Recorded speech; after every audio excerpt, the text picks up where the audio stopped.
The Buddha says, be an island to yourselves. Be a refuge to yourselves. Don't take refuge to anyone else outside except the Buddha, Dhamma and Sangha. Don't look for safety out in the world. Be a refuge to yourself.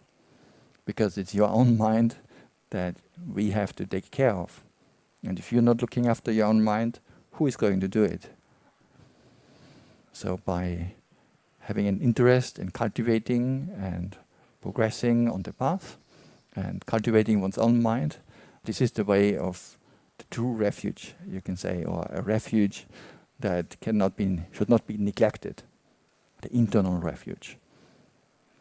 Because so often we are looking for safety outside, isn't it? Normally, when you want to prevent your money or a house from being lost, what do? Have an insurance. Fire insurance, water insurance. So this way you make sure your money won't be lost, your property. Other than all the money that you pay to the insurance company to insure, the other money is not lost. So in the sense, we want a sense of safety and security. But then, even if when the law of karma strikes, when there's some past bad karma that is ripening, you can have all the insurances that you like.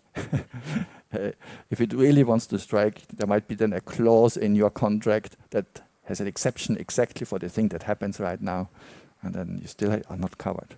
Things like that can happen. So real security, real safety has to come from inside. It comes from a mind that is stable, unified, that is accepting of the laws of nature, impermanence, unsatisfactoriness. And then those outside things cannot shake in the mind anymore. It's like a rock.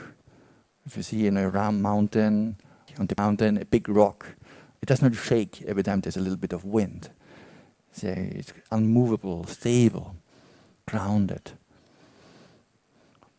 So in this way, also the mind can become something that is not easily shaken, but is worldly winds of gain and loss, or praise, how nice, and blame, how terrible. Good reputation or bad reputation. So by practicing the Dhamma, the mind becomes much more stable. It is not shaken so easily by all these things that are unavoidable. Not even the Buddha could escape from praise and blame, from gain and loss, from good reputation, and sometimes the reputation changes, people will criticize. So this is unavoidable. But how we react towards that, whether the mind will be agitated, irritated, or carried away with all the nice things, or whether the mind stays with balance. This is within our own control. Or control maybe is a strong word, but at least we have an influence over our mind. We can put in the right conditions so the mind will be stable. So this is what the Dhamma practice is meant for. So in this way, even when you travel or when you meet with family members, or like when the monks, when they meet with other monasteries and other monastics, there's maybe a sense of activity, but it doesn't mean that the mind has to become agitated. You can still stay peaceful, even though your uncle or your auntie is coming from far away and you already know from last year, or it's always difficult with this person. Never mind. Yeah, if you have practiced the Dhamma, we maintain our mindfulness, our compassion, our understanding, our forgiveness, and then it doesn't matter whether the crazy uncle is coming or not. And he's coming, eventually he will go again. So it's the same in the mind. The crazy thoughts are coming and we let them go again. Don't hold on to them. Don't identify with them. You're just passing through visitors. We don't hold on to them. But some of the visitors, they don't want to go anymore. Sometimes also your house, you get an old friend coming or somebody. You come in and then you entertain them. And then, okay, it's getting late. But they are not making a move. So sometimes you have to be more direct and say, okay, now it's really time. I'm going to take a bath.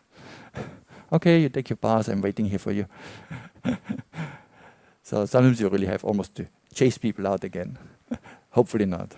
But the same also in the mind. Some of the defilements, if they're really stubborn and sticky, sometimes you have to use more direct countermeasures.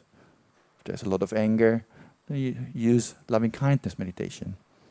When there's a lot of desires or lust or greed, then we use asubha, reflection on the foulness of the body, as a countermeasure. So in this way, the Buddha has left behind quite a number of tools, how we can stabilize our mind, make it balanced, so that any situation, any circumstance where you find yourself, you'll be okay. How nice would that be?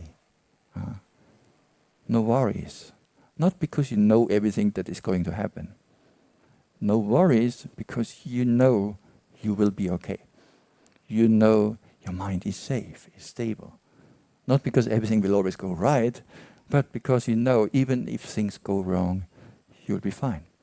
Because your happiness, your sense of well-being does not come from outside. So therefore, you don't need perfect conditions all around. So this also makes you more and more independent and strong, especially when facing adversity. This is what I wish for all of you. I wish you a good day.